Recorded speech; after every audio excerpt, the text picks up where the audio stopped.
hallway was quiet in that federal prison, late enough that even the guards moved more slowly, when a phone finally rang and a voice asked to be transferred upstairs. The man holding that receiver had beaten cases for years, embarrassed prosecutors, and built something Harlem cops used to whisper about. Yet that night he asked for a name he once mocked. Nothing dramatic happened in that moment. No shouting or threats, just a calm request that carried a weight heavy enough to collapse an entire criminal order. That call would later erase alliances, break old codes, and send men who once ate together straight into courtrooms wearing chains. To understand how somebody reached that point, you have to look at the story far before the prison walls, back to Harlem, where violence first felt routine. Harlem in the late 1930s and 1940s was crowded, loud, and worn down by poverty that pressed families together inside small apartments with thin walls and even thinner patience. Leroy Nicholas Barnes was born on October 15, 1933, right in that environment, growing up surrounded by stress that shaped how problems got handled daily. His father was known around the block as a sharp dresser who stayed drunk, came home angry, and turned every argument into something physical. Inside that household, raised voices usually ended with fists, so young Leroy learned early that fear worked faster than talking when tempers flared. School offered some structure, and Barnes was not slow or clueless, yet home life kept pulling him back into survival mode. Watching his father beat his mother planted the idea that dominance decided outcomes, not fairness or explanations. By the time Barnes reached 9 or 10 years old, the streets already felt safer than his own living room. That shift mattered, since corners and hallways became classrooms where consequences showed up quick and loud. One of Barnes's first arrests came while shining shoes, hustling little money near local businesses where drunk customers flashed cash carelessly. He grabbed a wallet stuffed with bills, ran hard, and got caught fast, which brought police attention straight back to his front door. Instead of guidance, his father answered with another beating, reinforcing that mistakes meant pain, not correction. That moment locked something in place, teaching Barnes that authority did not protect him, and survival stayed personal. From there, hanging with neighborhood kids felt natural, since they shared similar stories and similar bruises. These were not playground crews, but groups settling disputes with zip guns, knives, and whatever hands could reach. Violence stopped feeling shocking, turning instead into a basic language everyone understood. Barnes later admitted that his generation learned conflict resolution at home, then perfected it outside. One incident from his early teens stayed burned into memory, since it showed how far things had gone inside that family. During another fight between his parents, Barnes stepped in, his father turned on him, and Leroy pulled a homemade gun. The weapon misfired and barely grazed his father's jacket, but the intention landed clear enough. After that night, the relationship never recovered, and threats escalated until Barnes and his friends even discussed killing his father. That plan never happened, yet the damage pushed his father out of the household, leaving Leroy to drift deeper into street life. Crime was no longer curiosity or rebellion, but a way to eat, dress, and stay visible among peers. Around this period, Barnes stumbled into his first exposure to narcotics through proximity rather than intention. His father had been holding drugs for someone else, and when Leroy found the stash, he skimmed from it quietly. Selling small amounts felt easier than robbery, since it paid quicker and carried less immediate chaos. Using followed selling almost naturally, and by his late teens, Barnes was dealing heroin while feeding his own habit. Addiction narrowed his focus, pushing him toward petty thefts, break-ins, and riskier moves that caught police attention. These were not strategic decisions, but reactions driven by withdrawal and pressure stacking daily. Eventually, the arrest stuck, and the courts handed Barnes a sentence in the early 1950s that sent him away for a short stretch. That first prison term mattered, not for punishment, but for interruption, since heroin access disappeared overnight. Cold turkey detox forced clarity, showing Barnes how addiction controlled people he once thought were choosing weakness. When he walked back into Harlem after serving time, he carried a vow that shaped everything next, never to use again, but never to stop selling either. That first real stretch behind bars did not arrive with reflection or regret, since prison entered Barnes's life as an interruption rather than a consequence, cutting heroin access abruptly and forcing clarity through discomfort. Without drugs in his system, days slowed down enough for patterns to surface, especially among men shaking through withdrawal in cramped cells. Barnes watched bodies fold under addiction, noticing how desperation bent pride and how promises collapsed once sickness hit. Guards, routines, and locked doors mattered less to him than the behavior happening around him daily. Instead of seeing punishment, he recognized a pause that stripped distractions away and sharpened attention. As detox ran its course, Barnes paid close attention to how addicts moved once the pain eased, tracking who begged, who manipulated, and who lied smoothly under pressure. Some inmates cried for help while others staged weakness, hoping sympathy translated into favors, cigarettes, or protection. Barnes noticed how need made people predictable, since desperation shortened thinking and narrowed choices quickly. That observation stayed with him longer than any lecture or warning he received inside. He began treating addiction as a lever rather than a tragedy, something that could be pulled to control outcomes. Prison became less about surviving time and more about gathering information that stayed useful later. With heroin off the table, Barnes filled his days watching interactions unfold, studying how power shifted inside housing units without formal authority. He noticed that influence rarely belonged to the loudest voices, but instead to those who stayed calm while others panicked. Discipline impressed him more than toughness, especially when arguments threatened to spiral into violence. Barnes learned that emotional reactions exposed weaknesses faster than silence ever could. That realization planted the idea that control started internally, long before it showed on the outside. Prison stripped away illusions, leaving behavior as the clearest truth available. Once released, Barnes did not return to the streets chasing thrills or chaos, since robbery entered his life as a tool rather than excitement. He organized small crews for stick-ups, selecting targets carefully and planning exits with patience learned from confinement. These were not reckless moves, but deliberate efforts to stack money quickly without attracting long-term attention. Barnes treated robbery as startup capital, a means to fund something larger without emotional attachment. Violence remained an option, yet he preferred efficiency over confrontation whenever possible. That approach reflected discipline, shaped by watching mistakes cost men years inside. During this phase, Barnes revealed a habit that separated him from his peers, since he studied people more closely than environments or circumstances. He remembered faces, reactions, and pressure points, noting who folded early and who stayed steady when situations shifted suddenly. Barnes understood that locations changed, but human behavior repeated reliably under stress. That focus allowed him to predict outcomes before moves happened, adjusting plans based on personalities rather than luck.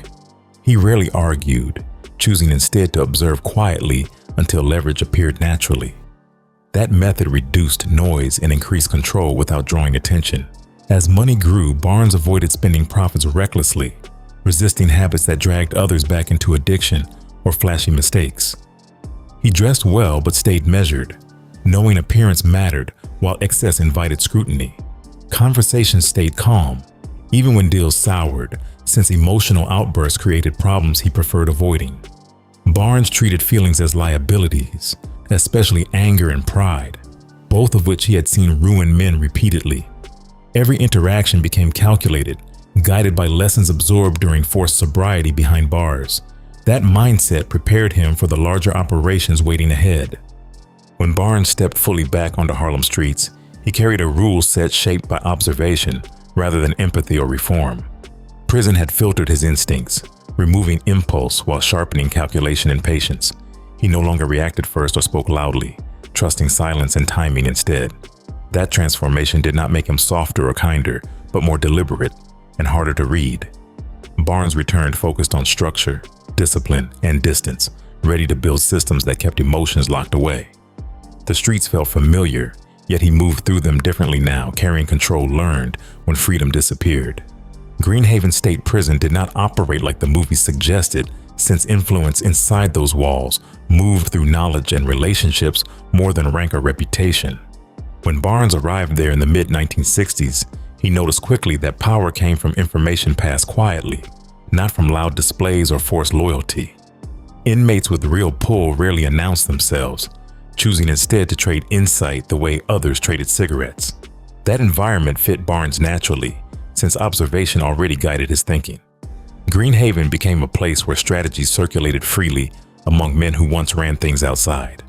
Among those men sat Matthew Madonna, known as Matty, a Lucchese family operator serving time for murder, carrying himself with calm confidence rather than menace. Matty did not posture or threaten, preferring conversations that unfolded slowly and stayed practical. Barnes gravitated toward him, since Matty spoke about crime as logistics instead of emotion. Their talk centered on why most drug dealers failed, not on how violence played out. Matty explained that proximity to the product destroyed insulation, leaving bosses exposed when arrests came down. That framing shifted Barnes's thinking toward distance as survival. Madonna's lessons focused heavily on separation, insisting that leaders never touch drugs, money, or street operations directly. He described layered structures where responsibility flowed downward while profit moved upward without friction. Captains handled logistics, soldiers handled risk, and leadership remained unseen whenever possible. Matty stressed that touching heroin personally created trails no lawyer could erase later. Barnes listened closely, recognizing patterns he had already observed during his first prison stretch. These conversations refined instincts he already carried, sharpening them into usable doctrine. Delegation mattered just as much as distance in Madonna's blueprint, since one person could not manage scale alone without exposure. Matty explained how authority should be distributed while control stayed centralized quietly. He described systems where lieutenants believed autonomy existed, even while orders remained consistent. Barnes understood immediately how that illusion of independence kept operations smooth and egos satisfied. Matty warned that micromanagement bred resentment and mistakes, while trust paired with accountability reduced chaos. Those ideas planted roots that would later grow into something far larger.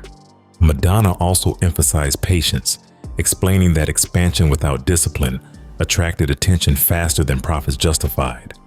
He spoke about watching markets before entering them, learning routines before disrupting them. Barnes respected that approach since it mirrored how he already studied people under pressure.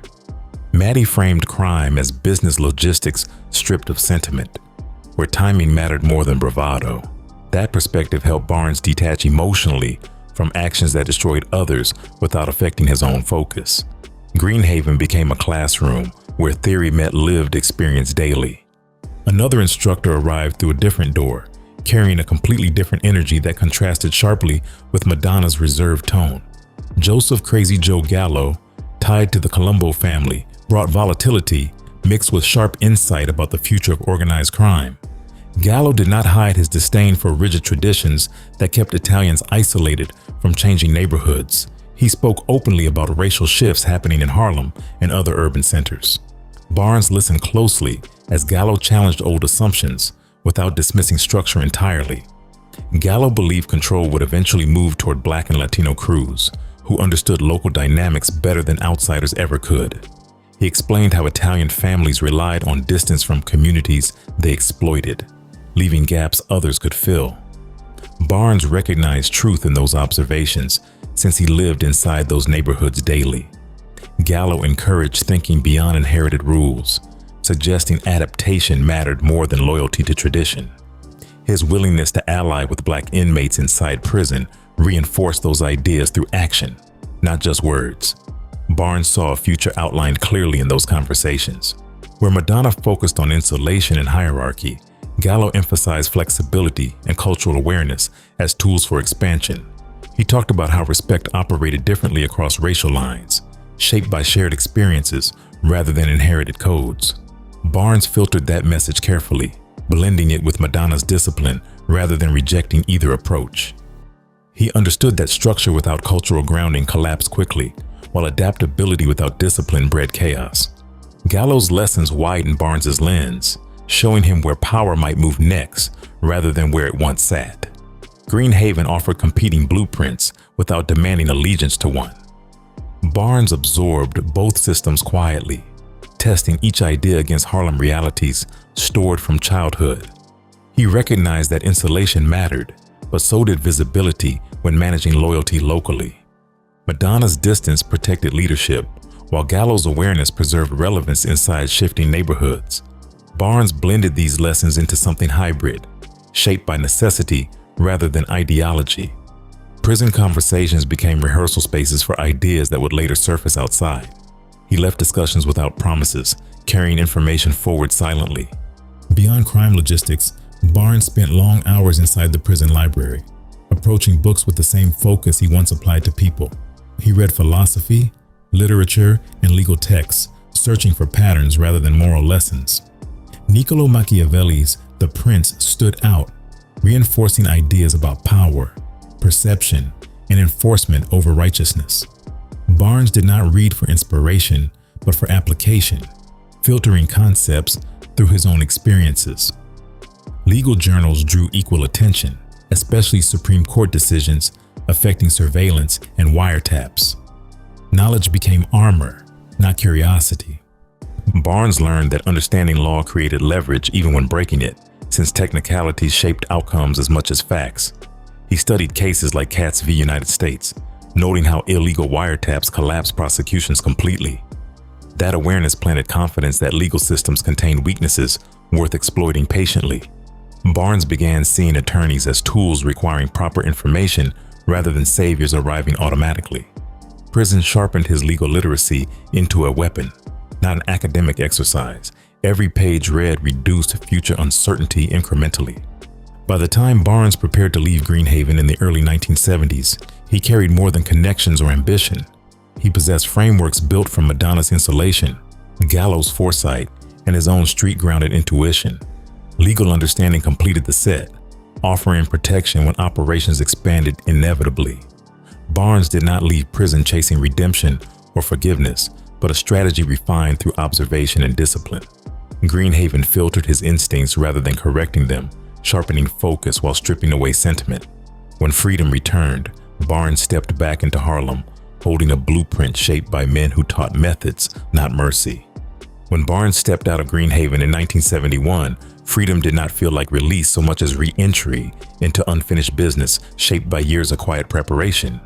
He did not arrive back in Harlem, scrambling for footing or testing the ground cautiously, since relationships built inside prison remained intact and expectations were already understood.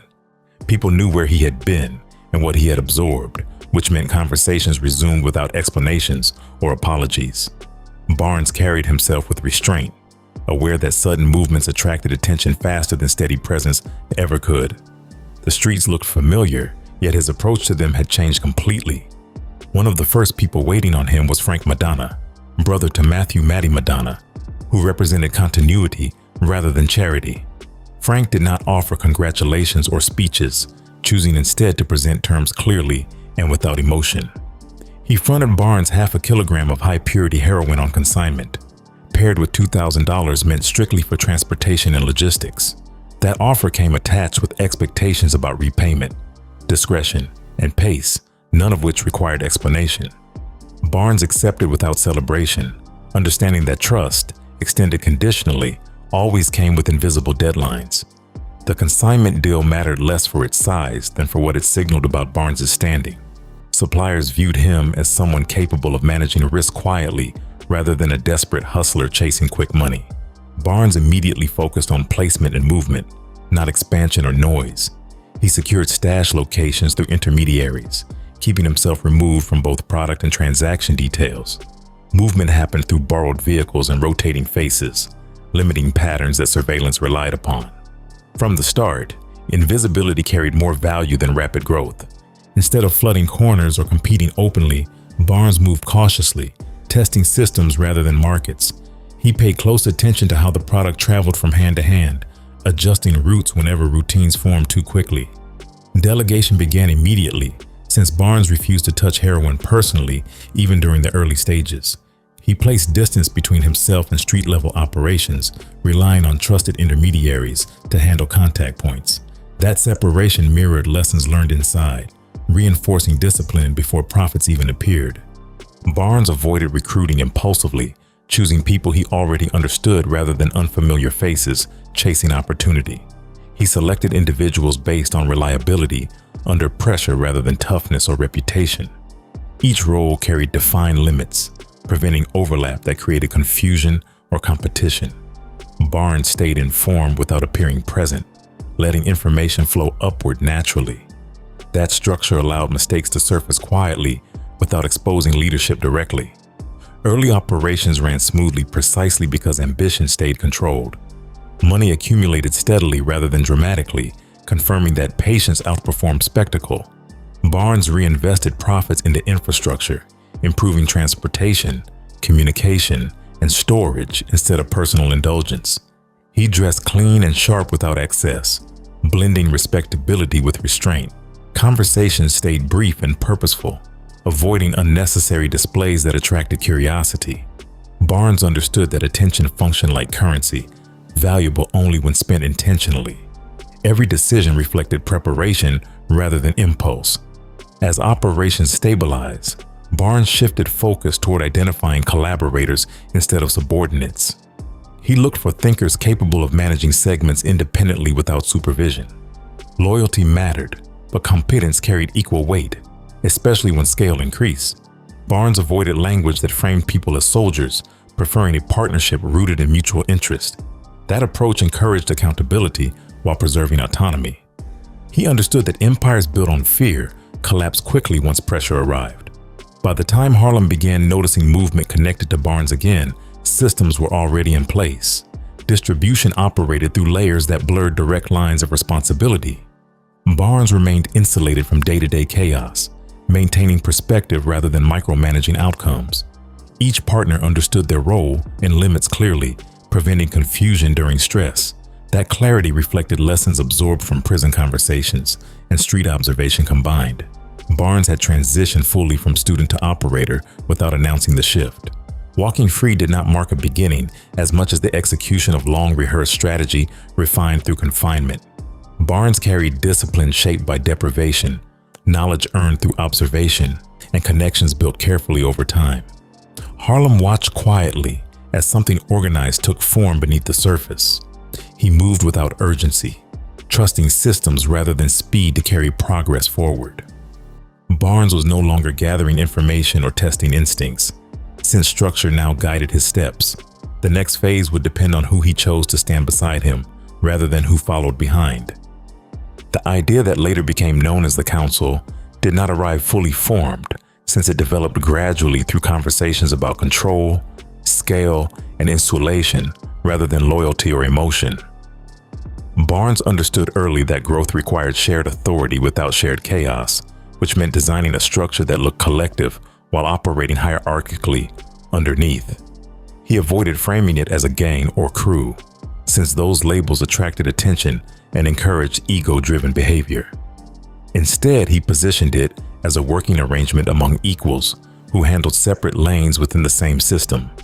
That framing mattered, since perception shaped compliance long before rules ever did. The council eventually settled at 7 members, not through symbolism, but practicality, since fewer voices reduced friction while still covering necessary operations.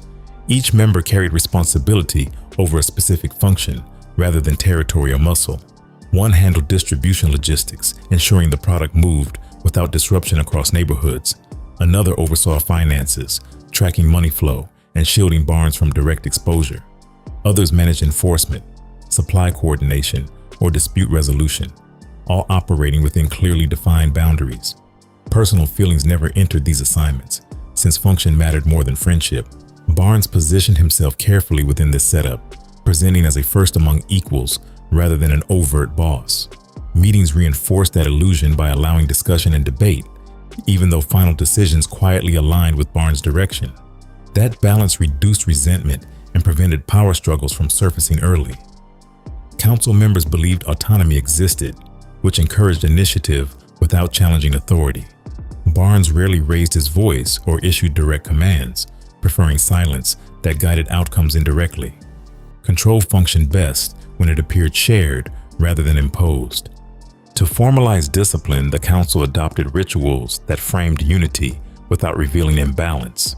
Meetings opened with a short oath, emphasizing mutual respect and shared treatment, creating a sense of brotherhood. Those words carried weight, since repetition reinforced obligation without written contracts. The oath masked hierarchy effectively, since everyone pledged equally while responsibilities differed quietly. Barnes understood that rituals replaced enforcement when followed consistently. Breaking the oath invited consequences framed as violations of trust rather than insubordination. The council functioned primarily as an arbitration body, stepping in when conflicts threatened stability or exposure. Disputes between distributors or partners rarely reached the streets, since council review handled grievances internally. That process prevented violence from spilling outward, where law enforcement might notice patterns. Council members listened, weighed information, and delivered resolutions that prioritized continuity over ego. Decisions arrived calmly, often accompanied by financial adjustments rather than force. Barnes insisted that noise attracted attention faster than betrayal ever could. Quiet resolution became a defining feature of the council's operation, separating it from less organized outfits competing nearby. Arguments ended behind closed doors, not on corners or sidewalks. Punishments focused on removal from operations rather than physical harm whenever possible. Barnes believed that disappearance solved problems more cleanly than retaliation. When enforcement became necessary, it happened selectively and without celebration. That restraint preserved stability while reinforcing authority subtly. Council meetings occurred regularly, but without fixed schedules, preventing predictability from forming. Locations shifted, and attendance remained limited strictly to members, reducing leaks. Conversations stayed focused on operations, avoiding personal discussions that blurred boundaries. Barnes discouraged social bonding outside business contexts, understanding familiarity weakened discipline over time. The council was never meant to feel warm or supportive, since comfort bred mistakes. Professional distance preserved effectiveness and reduced emotional interference. Each council member understood their replaceability, even while holding significant influence. Barnes reinforced that awareness through quiet reminders embedded within decisions rather than threats. When someone underperformed, responsibility shifted without explanation, signaling consequences clearly. That approach prevented open confrontation while maintaining order. Council members stayed alert, knowing performance dictated relevance. Stability relied on competence, not loyalty alone. Barnes's insistence on role separation prevented overlap that caused confusion or rivalry. Distribution never intersected with enforcement, and finances remained isolated from street operations. That compartmentalization limited damage when arrests occurred, shielding leadership from exposure. Council members respected those boundaries, since crossing them risked removal entirely. Barnes modeled adherence himself, never breaking his own rules publicly. Structure remained intact precisely because consistency applied upward as well as downward. The council's influence extended beyond drug operations into dispute mediation among Harlem dealers indirectly connected. Barnes allowed council members to settle conflicts involving outsiders when stability demanded it. That authority elevated the council's reputation without advertising its existence. Dealers preferred internal resolution over police involvement, reinforcing the council's quiet power. Barnes tolerated this expansion cautiously, ensuring it never became visible leadership. Influence functioned best when recognized without acknowledgement. Financial transparency inside the council remained limited deliberately, preventing comparisons that fueled jealousy. Each member earned well, yet Barnes ensured differences stayed opaque. That ambiguity discouraged competition while preserving motivation. Council members trusted that rewards matched contributions without needing proof. Barnes understood that clarity invited resentment, while uncertainty maintained balance. Money flowed smoothly as long as curiosity stayed controlled. Security protocols governed council interactions strictly, reducing exposure risks significantly. Phones remained off, notes non-existent, and sensitive details traveled verbally only. Barnes insisted on redundancy, ensuring information was never concentrated in one place. That caution reflected lessons absorbed from studying past prosecutions and wiretap cases. Council members accepted inconvenience as necessary insulation. Their freedom depended on discipline maintained consistently. Barnes rarely intervened directly unless necessary, preferring council processes to resolve issues organically. That restraint reinforced the legitimacy of the structure itself rather than his individual authority. When Barnes did speak, attention sharpened immediately, since his silence usually carried more instruction than words. Council members learned to interpret his pauses, shifts in posture, or meeting length as signals. Power communicated subtly preserved deniability while guiding outcomes. Over time, the council developed a rhythm that felt seamless from within while remaining invisible externally. Operations expanded steadily without drawing headlines or police focus initially. Harlem residents noticed changes without understanding the cause, sensing organization beneath familiar chaos. Barnes ensured council decisions aligned with neighborhood realities, avoiding moves that disrupted daily life visibly. Stability protected business as much as secrecy did. The council functioned as infrastructure rather than presence. By positioning the council as a process instead of a personality, Barnes removed himself from direct scrutiny effectively. Law enforcement chasing individuals missed the system operating quietly underneath. Council members understood that survival depended on maintaining that invisibility collectively. Their meetings resembled boardroom sessions more than gang gatherings, focused on efficiency and risk management. Harlem never saw the council, yet felt its impact daily. Barnes had built an unseen boardroom governing a major portion of the city's underground economy. The engine that powered Barnes's operation did not rely on speed or intimidation, since its strength came from separation built deliberately into every movement. He understood early that most drug cases collapsed only when hands touched the wrong things at the wrong time. Instead of tightening control through presence, Barnes designed a system that reduced visibility by removing himself entirely from transactions. Every step aimed to ensure that money and heroin never appeared together, not even briefly. That single principle shaped the pipeline that followed. At the top, supply entered through relationships Barnes never handled personally, relying instead on trusted intermediaries tied to Italian organized crime networks. Product arrived already packaged in bulk quantities, usually transported in ordinary vehicles that blended into traffic patterns easily. A supplier would park a car on a predetermined street, often miles from the eventual distribution area, then walk away without conversation. The only item exchanged directly was a key, passed quietly to a Barnes associate who had no contact with the suppliers before or after. That separation ensured no witnesses connected faces to the product. Once the key changed hands, a second layer took over, retrieving the vehicle and driving it to a secure location far from public view. Stash houses rotated regularly, preventing patterns from forming that surveillance relied upon. Inside those locations, the product moved into temporary storage without anyone documenting quantities or destinations physically. Barnes insisted on verbal counts only, trusting memory rather than paper trails. That practice reduced evidence dramatically, forcing investigators to rely on testimony rather than records. Payment followed the same logic but in the reverse order, maintaining distance and plausible deniability. After distribution, cash traveled separately to another vehicle chosen specifically for that exchange. Barnes associates would load money into a car parked at a different location entirely, often days later, then pass the key back indirectly. Suppliers retrieved funds without seeing buyers, completing transactions without overlap. At no point did the same person handle both heroin and money, severing prosecutorial chains completely. This method frustrated law enforcement repeatedly, since surveillance teams struggled to connect movements meaningfully. Watching one car led nowhere, while following another produced no context.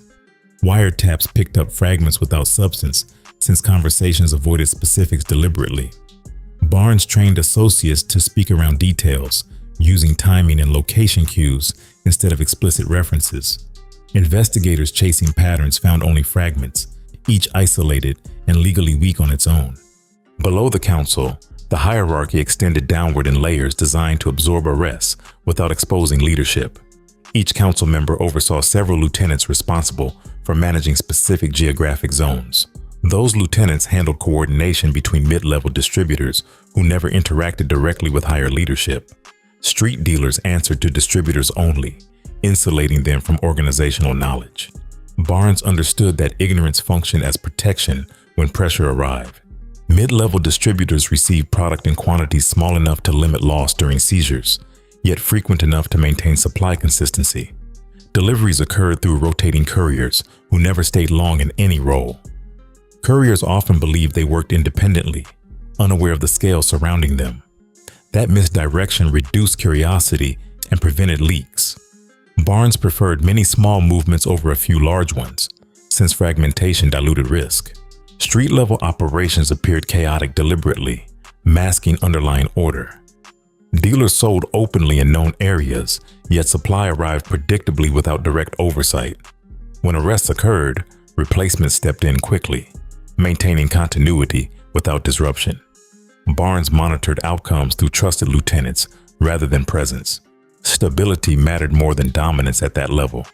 This structure allowed Barnes's organization to expand rapidly without strain, since new territories integrated smoothly into existing systems.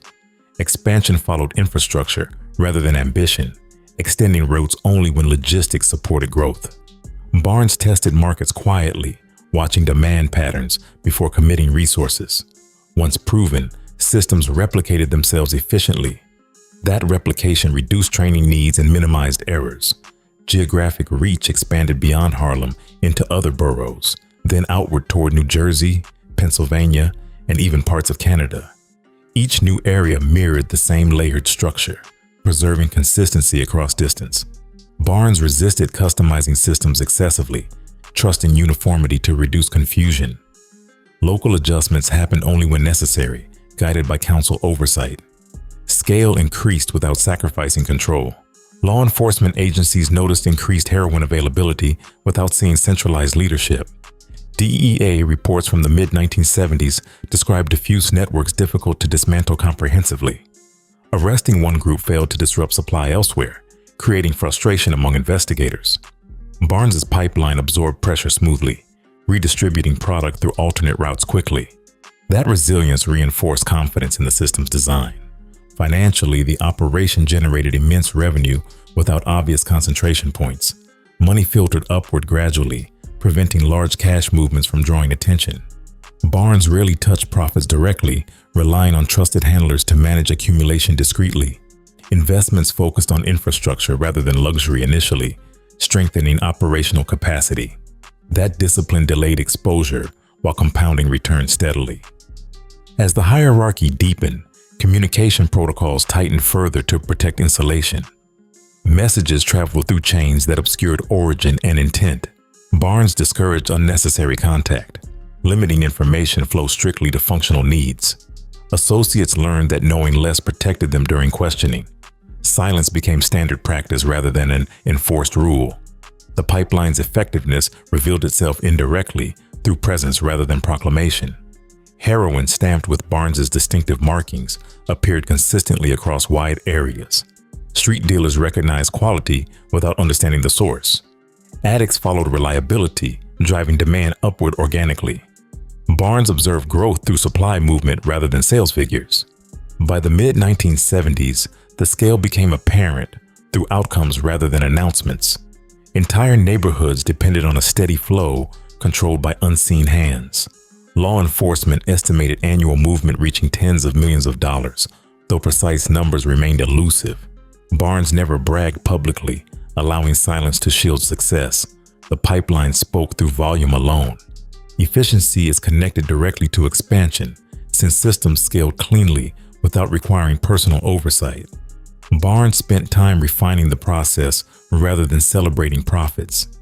Each improvement reduced risk while increasing reach incrementally. The organization functioned like an infrastructure embedded quietly beneath street life. Revenue grew as a consequence rather than a goal. As operations matured, Barnes understood that visibility posed the greatest threat. He maintained discipline rigorously, reinforcing separation whenever complacency appeared. The pipeline never touched hands at the top, preserving insulation that prosecutors could not penetrate easily. By the time attention intensified, the system already extended too far to unravel quickly. Scale itself became protection, revealing wealth through reach rather than boasting. As the operation stabilized and money stopped feeling fragile, Barnes's behavior shifted subtly, not toward recklessness, but toward visibility shaped carefully rather than avoided completely. He understood that silence protected systems, yet presence controlled perception, especially in neighborhoods where reputation traveled faster than facts. Barnes did not flash wealth randomly, choosing instead to curate how Harlem saw him moving through familiar blocks. Every appearance carried intention, sending messages without speeches or threats. Visibility became another tool, applied selectively rather than indulged freely. His wardrobe changed first, not toward excess, but toward polish that separated him from street-level hustle immediately. Barnes wore custom-tailored suits, Italian shoes, and long leather coats that signaled money without screaming desperation. He dressed like someone who belonged in rooms others never entered, projecting authority through calm presentation. Neighbors noticed how clean he stayed, while chaos surrounded him daily. Clothing became shorthand for success, shaping assumptions before words ever mattered. Cars followed the same logic, chosen not for speed or flash, but for symbolic weight inside Harlem. Barnes drove Bentleys, Cadillacs, Mercedes-Benz vehicles, and a distinctive Citroen SM with a Maserati engine that stood out quietly. He rotated cars often, leasing through front companies to avoid ownership trails. Parking those vehicles openly along known streets broadcasted reach without confrontation. People understood who moved differently, even when no explanations followed. Barnes's public presence deliberately blurred lines between benefactor and predator, complicating how communities interpreted his role. He donated turkeys during Thanksgiving and handed out toys during Christmas, becoming visible during moments tied to family and survival. Parents saw him helping children while knowing exactly how that money arrived. Barnes did not seek forgiveness or praise, but recognition rooted in utility. That ambiguity protected him socially, since gratitude muted hostility even when awareness remained.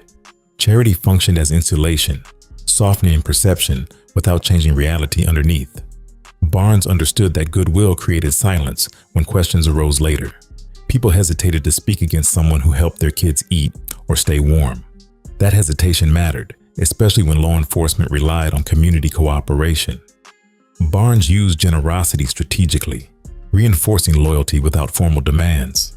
Image became armor layered over the infrastructure already built. Repeated arrests reinforced the myth forming around Barnes organically, strengthening reputation through outcomes rather than claims. Between 1973 and 1977, he faced charges ranging from drug possession to bribery and even homicide allegations. Each time, cases collapsed, witnesses disappeared, or evidence failed to connect properly. Barnes walked out of courtrooms repeatedly, calm and composed, without commentary. Observers interpreted those outcomes as proof of untouchability rather than procedural luck. Law enforcement frustration grew visibly as Barnes continued moving freely despite surveillance. Detectives followed him openly, only to watch him loop through streets without purpose other than irritation. Barnes sometimes led tales on high-speed drives, stopping abruptly or changing routes without explanation. Those moves served no operational function, acting instead as demonstrations of confidence. Police attention became background noise rather than a threat, reinforcing Barnes's belief in his insulation. The nickname did not arrive through announcement, but through repetition, whispered across corners and squad rooms alike. People began calling him Mr. Untouchable casually, testing the phrase until it stuck. Each failed prosecution added weight to the label, embedding it deeper into Harlem's vocabulary. Barnes never corrected or denied it, allowing silence to validate the idea. Names carried power when earned indirectly rather than claimed. As confidence grew, Barnes allowed himself to be seen more frequently, attending nightclubs, restaurants, and events openly.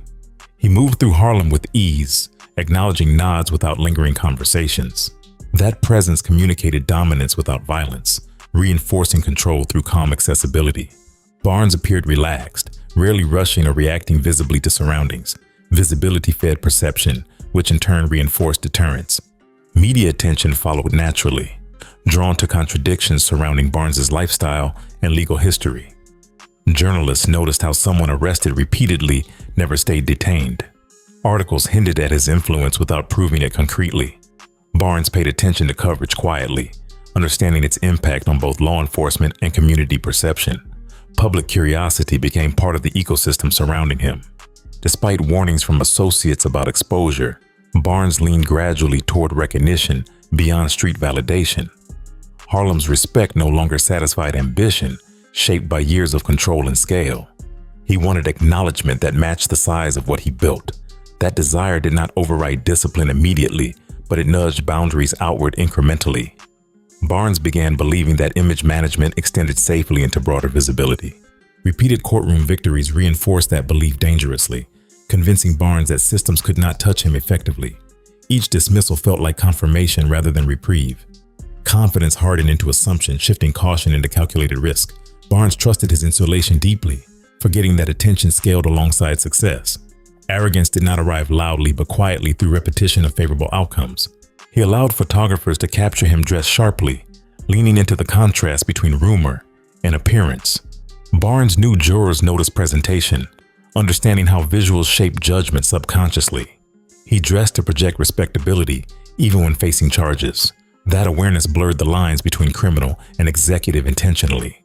Barnes believed the image protected him legally as much as the structure did.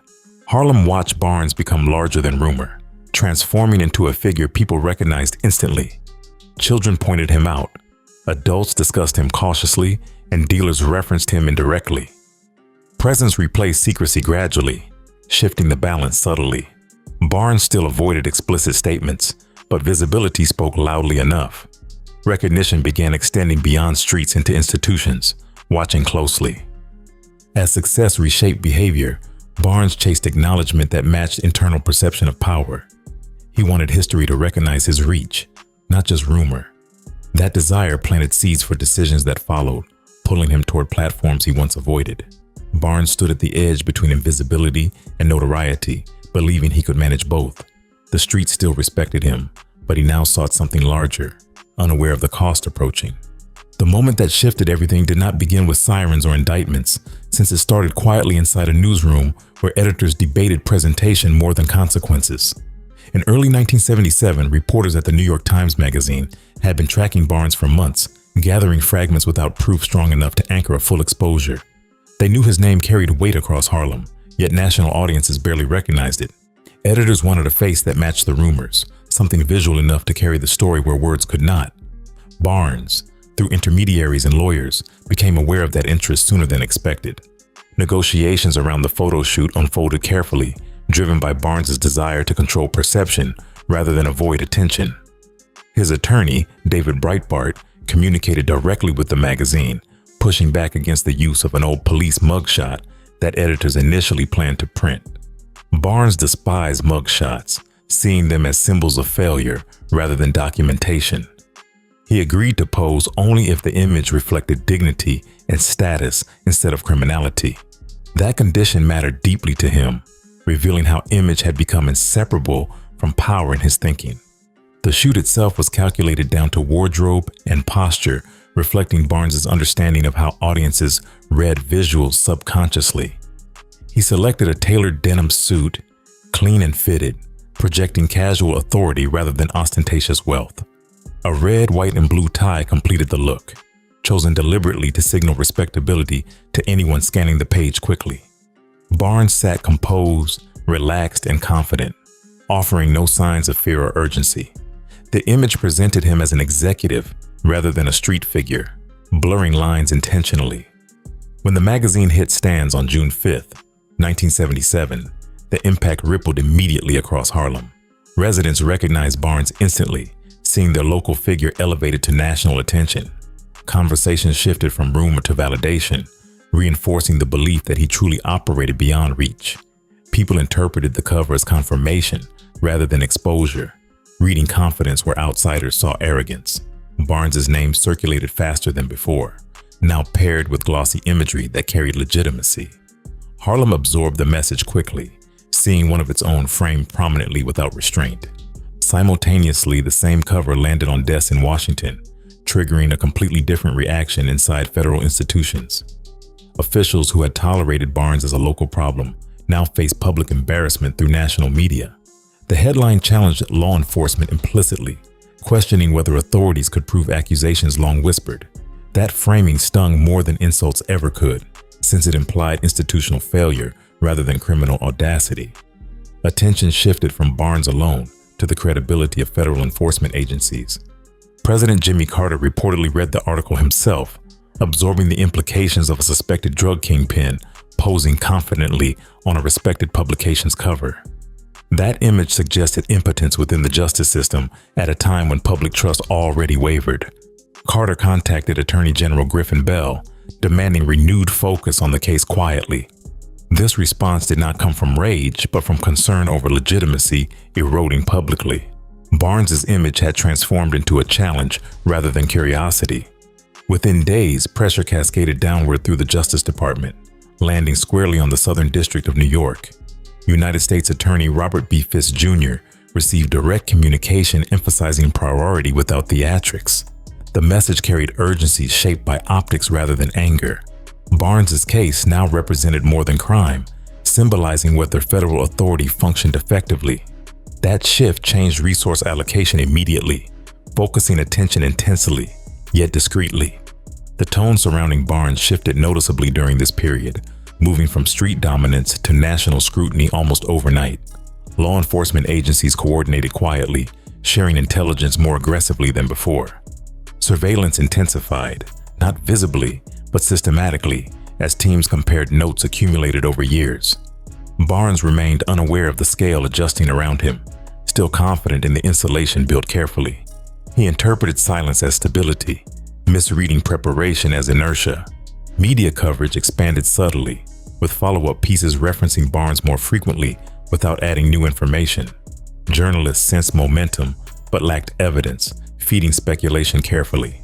Barnes monitored coverage, satisfied that image control remained intact. He believed visibility validated his position rather than threatened it. That miscalculation grew from years of surviving attention without consequence. Inside federal offices, embarrassment transformed into methodical escalation rather than dramatic raids. Investigators revisited wiretaps, informant reports, and financial trails previously deemed insufficient. New resources funded deeper analysis, cross-checking patterns long overlooked. Barnes's structure complicated efforts, yet persistence replaced frustration gradually. The goal shifted from immediate arrest to comprehensive dismantling. Barnes continued moving openly through Harlem, interpreting calm as confirmation of immunity. Associates warned him quietly about attention increasing, yet he dismissed concerns rooted in past experience. He trusted the same systems that had protected him repeatedly. Confidence hardened into certainty, blinding him to the scale of scrutiny building quietly. The magazine cover had amplified everything, turning silence into preparation. Washington's response remained measured, avoiding public statements that might alert Barnes prematurely. Prosecutors preferred surprise over spectacle, understanding the complexity involved. The investigation tightened without announcement, guided by patience rather than urgency. Barnes still controlled streets, yet national focus now tracked his movements silently. The cover that once felt like a coronation had triggered something irreversible, setting gears in motion that would not stop quietly. By the time Barnes entered the courtroom in 1977, the system facing him no longer resembled the one he had outmaneuvered for years, since federal prosecutors adjusted quietly instead of charging recklessly. The government understood that chasing individual crimes would fail again, so the strategy shifted toward structure, patience, and insulation reversal. Investigators stopped looking for dramatic moments and focused on patterns that stacked slowly into something solid. Every move aimed to deny Barnes the advantages he relied on previously. The courtroom became a controlled environment where his usual influence struggled to breathe. One of the most significant adjustments appeared before testimony even began, when the judge approved an anonymous jury for the first time in a federal criminal trial of this scale. Jurors' names, addresses, workplaces, and identifying details stayed hidden, protecting them from intimidation or subtle pressure. This decision mattered deeply, since Barnes's reputation alone carried weight that could bend outcomes quietly. Anonymity removed fear from the equation, allowing jurors to focus on evidence without calculating consequences. The system recognized that fairness required shielding participants from reputation as much as from violence. Prosecutors presented anonymity not as an accusation, but as a precaution shaped by past patterns surrounding Barnes. They avoided theatrical arguments, framing decisions as practical responses to history rather than personal judgment. That approach limited appeal opportunities while reinforcing legitimacy. Barnes's defense objected loudly, sensing loss of leverage immediately. Inside the courtroom, his presence no longer carried unspoken authority over proceedings. Evidence accumulation defined the prosecution's method, unfolding steadily without dramatic reveals or surprise witnesses. Federal agents presented wiretap transcripts, financial records, and testimony linking layers of Barnes's organization together patiently. Each piece connected functions rather than personalities, illustrating how systems operated beyond individual actions. Prosecutors avoided sensationalism, trusting volume and consistency to carry weight. The case unfolded like architecture rather than confrontation. Barnes watched from the defense table as the familiar tools he once relied upon lost effectiveness. Witness intimidation failed when identities stayed protected. Jury tampering became impossible without access to names. Courtroom theatrics meant little against methodical presentation. Barnes remained composed outwardly, yet influence eroded silently as days passed. The environment stripped away the advantages earned on the street. Testimony highlighted how Barnes insulated himself deliberately, paradoxically confirming leadership through absence. Prosecutors argued that distance from drugs did not equal innocence, framing it instead as design. Witnesses described layered operations without implicating Barnes physically, relying on structure to demonstrate control. That approach countered Barnes's belief that insulation guaranteed safety. The system adapted to his blueprint, turning it into evidence rather than a shield. Throughout the trial, Barnes noticed that courtroom dynamics differed sharply from neighborhood interactions. Respect did not translate into authority under fluorescent lights. Judges controlled rhythm, attorneys guided conversation, and rules dictated movement. Barnes's silence carried no instruction here, diminishing presence without resistance. Power shifted entirely into procedural hands. As proceedings continued, inevitability settled quietly over the room, replacing suspense with expectation. Defense arguments lacked disruption, focusing on technical challenges that failed to dismantle the larger narrative. Jurors listened without visible reaction, insulated from intimidation and distraction alike. Barnes recognized momentum slipping beyond reach, though outward confidence remained intact. The trial moved steadily toward conclusion without spectacle. When the verdict arrived in December 1977, it felt less like a revelation and more like a confirmation of direction already taken. Barnes was convicted under the Continuing Criminal Enterprise statute, reflecting prosecutors' focus on leadership rather than transactions. The outcome carried weight without shock, marking the culmination of methodical pressure applied consistently. Barnes absorbed the decision calmly, showing no visible reaction. Years of courtroom survival ended quietly. Sentencing followed in January 1978, delivering life imprisonment without possibility of parole. The judge emphasized scale and impact rather than emotion, grounding punishment in the scope of operation. Barnes stood composed, absorbing words that removed him physically from Harlem permanently. Yet emotionally, he did not appear defeated or remorseful. Prison would confine his body, but power dynamics shifted rather than vanished. Barnes left the courtroom knowing that separation from the streets did not erase influence automatically. He understood that systems built carefully could outlive presence. While sentencing closed one chapter, it opened another, defined by confinement rather than freedom. Barnes's posture reflected calculation, not despair, as marshals led him away. The system had adapted successfully, yet the story was far from finished. Prison felt different this time, not like the earlier stretches where Barnes gathered knowledge and waited patiently, since now he arrived stripped of leverage and surrounded by silence he did not control. The walls stayed the same, yet his position inside them shifted immediately, removing access to information he once treated as oxygen. Barnes relied on updates, filtering in slowly through lawyers, family visits, and secondhand conversations that always arrived incomplete.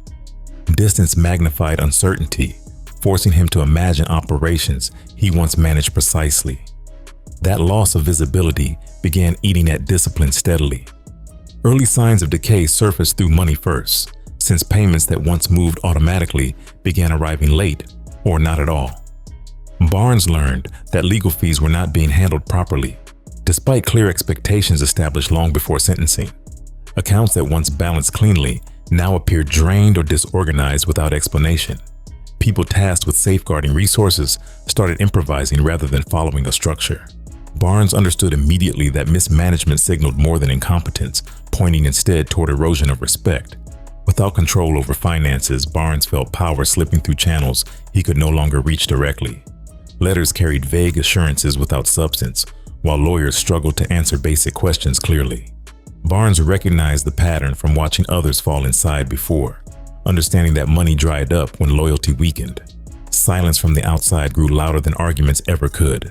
Patience turned into suspicion slowly, reshaping how Barnes interpreted every delay. Romantic betrayals reached him next, not as gossip but as confirmation of deeper collapse inside the council's code. Barnes learned that his wife, Thelma Grant, had entered relationships openly with men tied to his former world. Those revelations mattered symbolically rather than emotionally, signaling disregard for boundaries once considered absolute. Barnes had enforced strict rules against crossing personal lines within the council. Seeing those rules violated casually confirmed that discipline no longer existed. News followed that Guy Fisher, once positioned as Barnes's protege and future pillar, had crossed another boundary entirely. Fisher became involved with Barnes's longtime mistress, Beverly Shemeka Ash, ignoring council rules everyone knew clearly.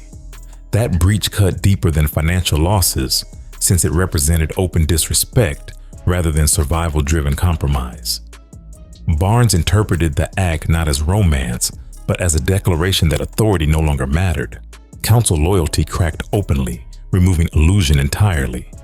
Barnes replayed these developments repeatedly, connecting them back to earlier decisions that built structure around shared discipline.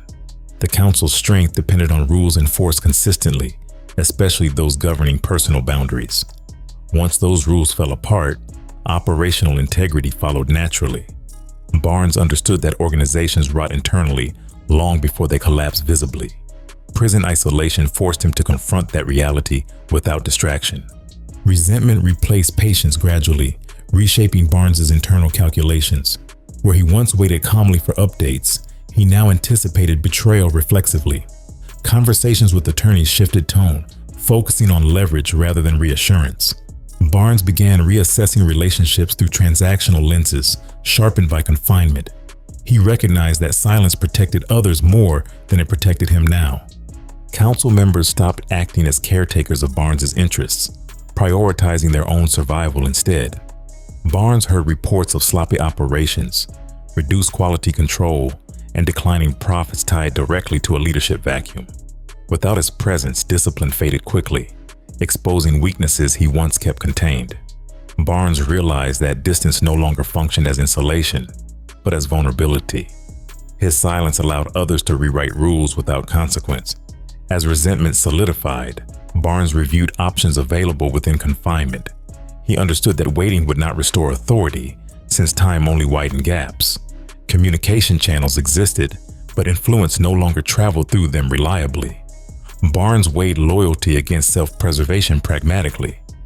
The realization landed clearly that silence no longer protected him, forcing reconsideration of alliances once thought permanent. By the time Barnes reached that conclusion, patience felt useless, and strategy required adjustment. Prison removed his control externally, yet thinking remained free internally. Barnes began preparing for a move that would reset the balance entirely. The council had abandoned him functionally, even if not formally. That awareness shifted everything that followed. The phone call referenced earlier did not arrive impulsively, since Barnes calculated timing carefully after months of silent observation. From his cell, he reached out to federal prosecutors through intermediaries, requesting a conversation without conditions or drama. The same man who once mocked the justice system now spoke calmly about cooperation. That reversal shocked officials less than expected, given mounting intelligence about internal collapse. Barnes framed the call as business rather than confession. When prosecutors asked why he wanted to talk, Barnes answered without hesitation or remorse. He explained that loyalty had dissolved, obligations broken, and agreements ignored completely. Barnes presented cooperation as a response rather than betrayal, arguing that the council abandoned him first. His reasoning stayed transactional, grounded in consequences rather than emotion. Revenge aligned neatly with survival in his mind. Barnes offered structure rather than anecdotes, laying out operations with precision refined through years of control. He described how heroin moved, how money flowed, and who held authority at each layer. Names surfaced gradually, not dramatically, forming a comprehensive map prosecutors lacked previously. Barnes provided context, linking individuals to roles, clarifying hierarchy and responsibility clearly. Cooperation unfolded as systematic dismantling rather than spontaneous disclosure. The list Barnes handed over eventually reached 109 names, including council members, distributors, suppliers, and associates connected indirectly. That list functioned as a blueprint, guiding investigations toward coordinated arrests rather than isolated charges.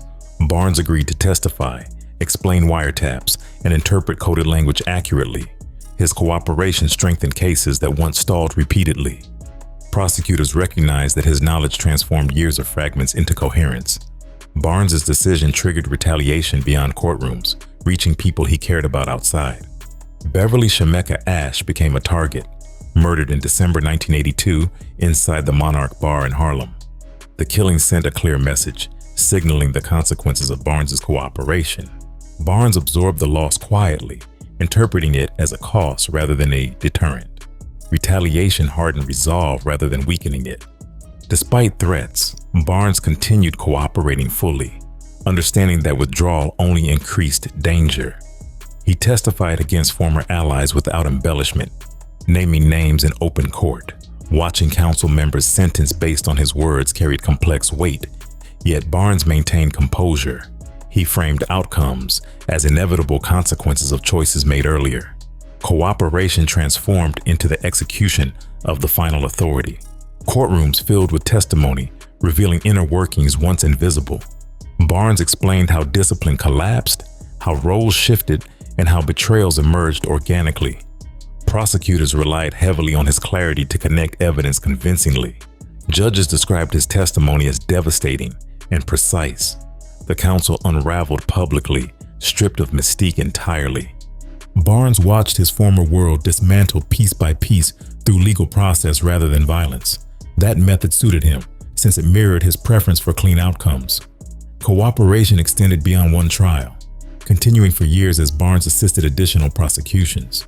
His information sent dozens to prison, erasing the structure he built carefully. Revenge completed itself methodically.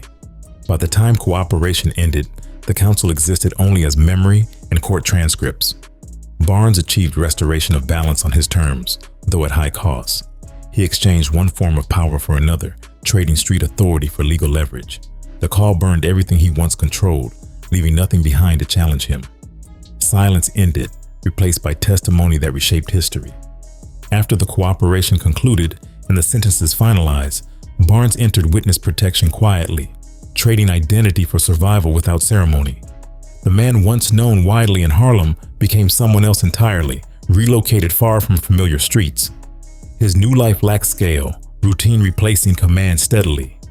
Barnes accepted an anonymity pragmatically, understanding that survival demanded disappearance. Power dissolved into normalcy without drama. Release from prison in August 1998 felt anticlimactic rather than celebratory. Barnes stepped into freedom under a different name, carrying no entourage or recognition. He found work like anyone else, navigating schedules and supervisors unfamiliar with his past. Ordinary frustrations replaced strategic concerns, shrinking perspective drastically. Barnes adjusted without complaint, understanding that control belonged elsewhere now. Living under witness protection forced Barnes to confront ordinary limitations he once imposed on others. He shopped in regular stores, drove modest vehicles, and avoided attention deliberately. Scale vanished, leaving memory behind without utility. Barnes recognized irony in advising businesses casually while holding retail jobs. That contrast highlighted how completely life transformed. Occasionally, Barnes re-emerged briefly, authoring a memoir titled Mr. Untouchable and participating in a documentary of the same name in 2007. These appearances felt controlled, offering closure without reclaiming identity fully. Barnes spoke reflectively rather than boastfully, framing his past as finished. Once done, he returned to anonymity without lingering. Reappearance served a purpose rather than ego. Eventually, Barnes fell ill with cancer, living quietly under his assumed identity. His death in 2012 passed unnoticed publicly, unreported for years due to protection protocols. Only later did journalists uncover the truth, revealing his passing long after the fact. Barnes exited life without headlines, funerals, or recognition. Disappearance completed itself fully. The story circles back to that phone call made late inside prison when Barnes chose who fell with him deliberately. His most powerful move did not involve violence or money, but the selection of outcomes. By speaking, he erased everything he built, leaving nothing behind to challenge the narrative. Barnes controlled the ending by deciding collapse on his terms. Harlem moved on quietly, remembering fragments without legend.